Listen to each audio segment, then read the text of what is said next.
ഇന്ന് ഞാൻ എറണാകുളം ഭാഗത്തു നിന്നാണ് ഇപ്പോൾ വരുന്നത്. ഈ ദിവസങ്ങളിൽ പലരും ചോദിക്കുകയുണ്ടായി, ആശുപത്രിയിലെ നഴ്സുമാരുടെ സമരത്തിൻ്റെ പശ്ചാത്തലത്തിൽ കഴിഞ്ഞ ഞായറാഴ്ച ഒരു സർക്കുലർ എന്തുകൊണ്ട് എഴുതി, ഇന്ന് വിശദീകരണ യോഗം നടത്തി, നഴ്സുമാർ അവരുടെ സമരം നടത്തിക്കോട്ടെ, പിന്നെ എന്തുകൊണ്ട് ഇങ്ങനെ ഒരു വിശദീകരണവും ഇങ്ങനെ ഒരു സർക്കുലറും മറ്റൊക്കെ പലരും ചോദിക്കുകയുണ്ടായി. വാസ്തവത്തില് ഈ ജൂബിലിയിലെ അമലയിലെ സമരത്തിൻ്റെ പശ്ചാത്തലത്തിലുള്ള അതിൻ്റെ ഉദ്ദേശ ലക്ഷ്യങ്ങളെ കുറിച്ച് മനസ്സിലാക്കി തുടങ്ങിയപ്പോഴാണ്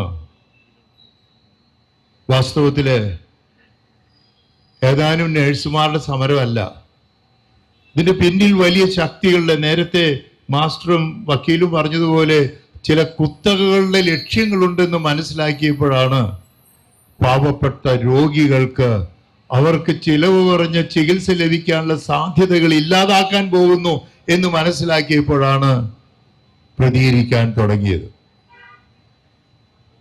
വലിയ സന്തോഷമുണ്ട് നിങ്ങളെ കാണുമ്പോൾ. ഇടവകളിൽ നിന്ന് പ്രതിനിധികൾ കുറച്ച് വന്നൊരു വിശദീകരണം നൽകാം എന്ന് പറഞ്ഞപ്പോൾ ഞാൻ വിചാരിച്ചതിനേക്കാളൊക്കെ വളരെ കൂടുതൽ ഈ കിഴക്കേക്കോട്ട വന്നതിന് നിങ്ങളെ ഞാൻ അനുമോദിക്കുകയാണ്. ഞാൻ ഇത്രയ്ക്കൊന്നും പ്രതീക്ഷിച്ചില്ല. അത്രയും നമ്പർ നിങ്ങൾ അതിരൂപതയോട് കൂടെ, അതിരൂപത അധ്യക്ഷനോടുകൂടെ ഒന്നിച്ചുണ്ട് എന്ന് കാണുമ്പോൾ എനിക്ക് വലിയ സന്തോഷമുണ്ട്. ഈ CBCI പ്രസിഡന്റ് പലപ്പോഴും കേന്ദ്രമന്ത്രിമാരെ, കേന്ദ്രത്തിലുള്ളവരൊക്കെ കാണേണ്ടി വന്നു. പലരുമായിട്ട് ഡൽഹിയിൽ സംസാരിക്കേണ്ടി വന്നിട്ടുണ്ട്. അവരോടൊക്കെ സംസാരിച്ച് ഒരു കാര്യം ഞാൻ നമ്മുടെ ആശങ്കകളും പ്രയാസങ്ങളൊക്കെ അവതരിപ്പിച്ച് ലെറ്ററൊക്കെ കൊടുത്തപ്പോൾ തന്നെ ഒരു കാര്യം പറഞ്ഞു, 2.3% മാത്രമേ ക്രൈസ്തവർ ഭാരതത്തിലുള്ളൂ. 2.7 ആയിരുന്നു, 2.3 ചുരുങ്ങി.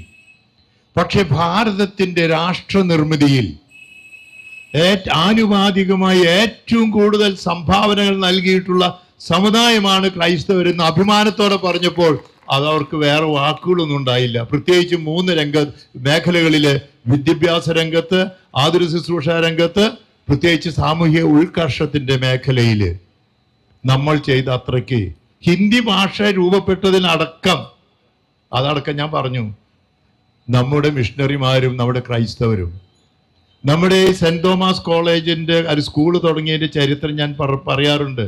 തൃശ്ശൂർ 1887 മെയ് 20 ആരംഭം കുറിച്ചപ്പോൾ ആദ്യം വന്ന മെഡലിക്കോട്ട് പിതാവ് ഇവിടെ വന്നപ്പോൾ ആദ്യം കൊടുത്ത് തനിക്ക് താമസിക്കാനായിട്ട് ഒരു വീടാണ് ആഗ്രഹിച്ചത്. അങ്ങനെയല്ലേ വേണ്ടേ? പക്ഷെ വാടക വീട്ടിൽ താമസിച്ച് ആദ്യം ചെയ്തത് എന്താണെന്നറിയുമോ? ഇവിടുത്തെ പ്രയോറിറ്റി ഒരു പള്ളിക്കൂടമാണ്. രണ്ടാമത്തെ പ്രയോറിറ്റി റോമിലേക്ക് എഴുതിയത് ഏതാണെന്നറിയാമോ? പെൺ പള്ളിക്കൂടം. അങ്ങനെ കേട്ടിട്ടുണ്ടോ? ജാതി വ്യവസ്ഥയുടെ, വർണ്ണവ്യവസ്ഥയുടെ പശ്ചാത്തലത്തിൽ എല്ലാവർക്കും ഒരുമിച്ചിരുന്ന് പഠിക്കാൻ പറ്റാത്ത സാഹചര്യത്തിൽ വിദ്യാഭ്യാസ രംഗത്ത് നമ്മൾ നൽകിയ മഹത്തായ പാരമ്പര്യം ഭാരതത്തിലുടനീളമുണ്ട്. ഇന്ന് ഇതാ എഡ്യൂക്കേഷൻ ഇൻഡസ്ട്രി കേരളത്തിലേക്ക് വരികയാണ്. ആ വാക്ക് നിങ്ങൾ കേട്ടോ? Education industry.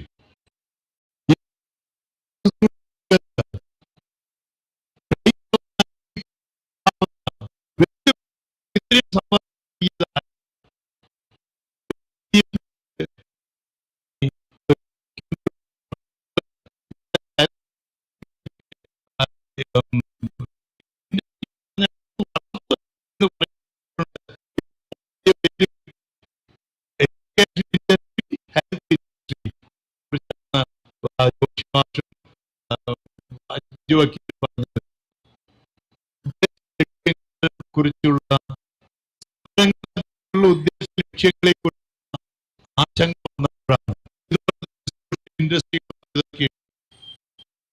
2011 മുതൽ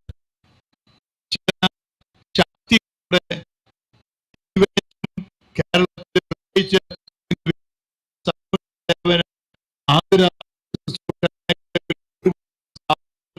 നടത്തുമ്പോൾ വിദ്യാഭ്യാസം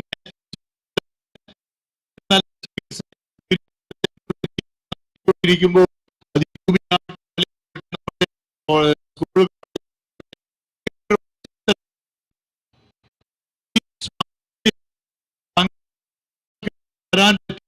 ചിന്തകളുണ്ടെന്ന് സ്പെഷ്യൽ ഇന്റലിജൻസിന്റെ സ്പെഷ്യൽ ബ്രാഞ്ച് സ്പെഷ്യൽ ഉദ്യോഗസ്ഥർ ചിലർ എന്നോട് പറഞ്ഞു. അടുത്ത് നിങ്ങളുടെ സ്ഥാപനമാണെന്ന് 2011 പറഞ്ഞു. ടെസ്റ്റ് തൃശ്ശൂരിലുള്ള ഒരു സ്ഥാപനത്തിൽ നടത്തിയ ഡീറ്റെയിൽസ് എന്നോട് പറഞ്ഞു. ഇത് അതിങ്ങനെ തുടർന്നുകൊണ്ടേയിരിക്കുകയാണ്. ഈ പശ്ചാത്തലത്തിലാണ് നഴ്സുമാരുടെ സമരമല്ല, അതിന് പിന്നിലുള്ള ലക്ഷ്യങ്ങൾ മനസ്സിലാക്കിയപ്പോഴാണ് സഭയെ നശിപ്പിക്കാൻ, നമ്മുടെ സ്ഥാപനങ്ങളെ നശിപ്പിക്കാൻ, ഉള്ളിൽ കടന്ന് വിഭജിച്ച് നശിപ്പിക്കുക എന്നുള്ള ചിന്തകളുണ്ടെന്ന് കണ്ടപ്പോഴാണ് നമ്മൾ പ്രതികരിക്കണം. കാരണം ഇന്ന് നേരത്തെ എനിക്ക് വലിയ സന്തോഷം, ഇനി അത് ഡീറ്റെയിൽസ് ഒന്നും പറയേണ്ട കാര്യമില്ല. നമ്മൾ വിശദീകരിക്കാൻ ഉദ്ദേശിച്ച കാര്യങ്ങൾ ജോഷി മാസ്റ്ററും ബിജു വക്കീലും മനോഹരമായി തന്നെ വിവരിച്ചു. നല്ലൊരു കയ്യടി വിശദീകരണം അവർക്ക് കൊടുത്തിട്ടുണ്ട്.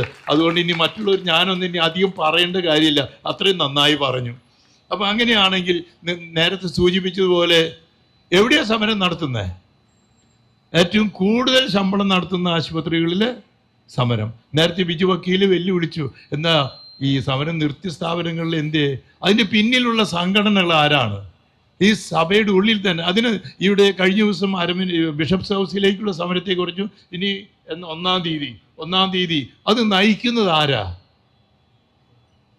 അത് നടപടികൾ വിവരിക്കുന്ന ചില വൈദികരടക്കമുണ്ട്.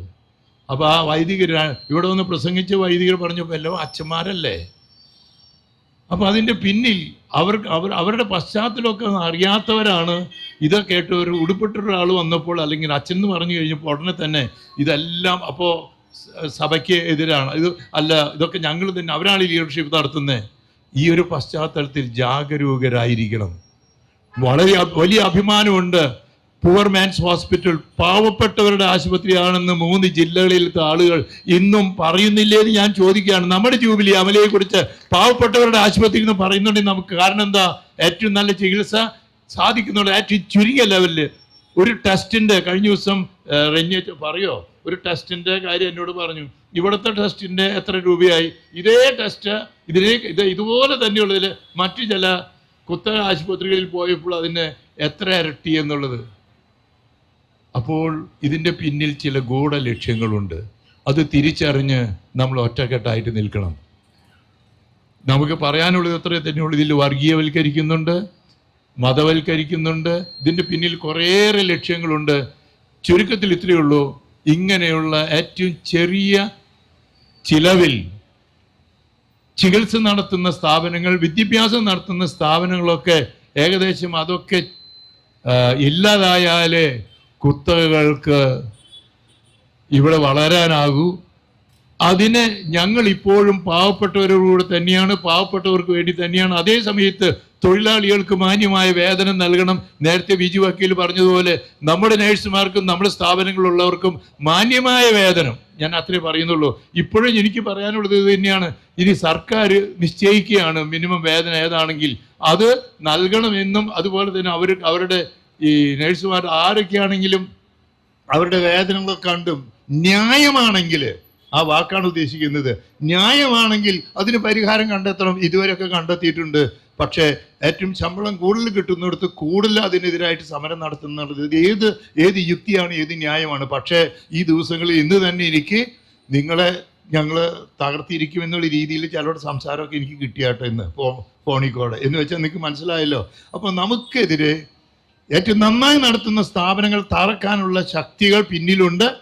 അതുപോലെ തന്നെ നമ്മുടെ ഇടയിൽ വിഭജനങ്ങൾ ഉണ്ടാക്കി 2 ഗ്രൂപ്പാക്കി തകർക്കാനുള്ള ശ്രമങ്ങൾ 2011 മുതൽ അതിൻ്റെ പ്രവർത്തനങ്ങളുണ്ടെന്ന് വേണ്ടപ്പെട്ടവരെ എന്നോട് പറഞ്ഞിട്ടുണ്ട്. അതുകൊണ്ട് തന്നെയാണ് നമ്മൾ ഒന്നായിട്ട് തന്നെ നിൽക്കണമെന്ന് പറഞ്ഞത്. എനിക്ക് വലിയ സന്തോഷമുണ്ട്. രൂപതയുടെ പൊതുകാര്യത്തിൽ, നമ്മുടെ ജനത്തിന് വേണ്ടിയുള്ള കാര്യത്തിൽ നേരത്തെ പറഞ്ഞ പോലെ സമൂഹ നിർമ്മിതിയിൽ ക്രൈസ്തവർ ഒരിക്കലും മുന്നോട്ട് പോകില്ല. ഇതുപോലെ തന്നെ നേരത്തെ നിന്നുപോലെ സ്കൂളിലും ആതുര ശുശ്രൂഷയിലും രാഷ്ട്ര നിർമ്മിതിയിലും ഇനി AI ഉപയോഗം വേണമെന്ന് കഴിഞ്ഞാൽ ആ കാര്യത്തിലും ആർട്ടിഫിഷ്യൽ ഇന്റലിജൻസ് അതിലും സമൂഹ നിർമ്മിതിക്ക് നമ്മൾ ഒറ്റക്കെട്ടായി മുന്നോട്ട് പോകും. എല്ലാവരുടെയും നന്മയ്ക്ക്. സർക്കാരിന് ഞാൻ കേട്ടു ഈ സമരം ആർച്ച് ബിഷപ്സ് ഹൗസിലോ അവിടേക്കാണോ നടത്തണ്ടേ? സെക്രട്ടേറിയറ്റിലേക്കല്ലേ, കളക്ടറേറ്റിലേക്കല്ലേ? പിന്നെ എന്തിനാ ഇവിടേക്ക് വന്നേ? ഇത് കഴിഞ്ഞ ദിവസം ഞാൻ കുറച്ച് ശബ്ദം കേട്ടു ഒരച്ഛൻ പറയുന്നത്. അച്ഛനല്ല, വേഷമുള്ളൂ എന്ന് വെച്ചാൽ മനസ്സിലായല്ലോ. അതുകൊണ്ട് ഈ വിശദീകരണ യോഗം വക്കീലും മാഷും മനോഹരമായി പറഞ്ഞുകൊണ്ട് ഞാൻ പറയാൻ ഉദ്ദേശിച്ചത് അവർക്ക് അതിനേക്കാളും നന്നായിട്ട് അവർ പറഞ്ഞു. ഞാൻ അതിലേക്ക് കടക്കുന്നില്ല. നമുക്ക് ഒന്നിച്ചു നിൽക്കാം. നമ്മുടെ ആശുപത്രിയെ പാവപ്പെട്ടവരുടെ ആലംബമായിട്ടുള്ള ആശുപത്രിയായി തന്നെ, അതേ സമയത്ത് ഇപ്പോഴുള്ളതുപോലെ ഏറ്റവും നല്ല ശമ്പളം നടത്തുന്ന ആശുപത്രിയായി, നേഴ്സുമാർക്ക് ശമ്പളം കൊടുക്കുന്ന ആശുപത്രിയായി തന്നെ നമ്മൾ നിലനിർത്തി കൊണ്ടുപോകും. തകർക്കാൻ ആര് വന്നാലും നിങ്ങളൊരു നല്ല കൈയടിച്ചാൽ നമ്മൾ അനുവദിക്കില്ല എന്ന് പ്രഖ്യാപിച്ചുകൊണ്ട് ഞാൻ വാക്കുചരിക്കുന്നു. നന്ദി പിതാവേ. 10 മിനിറ്റോട്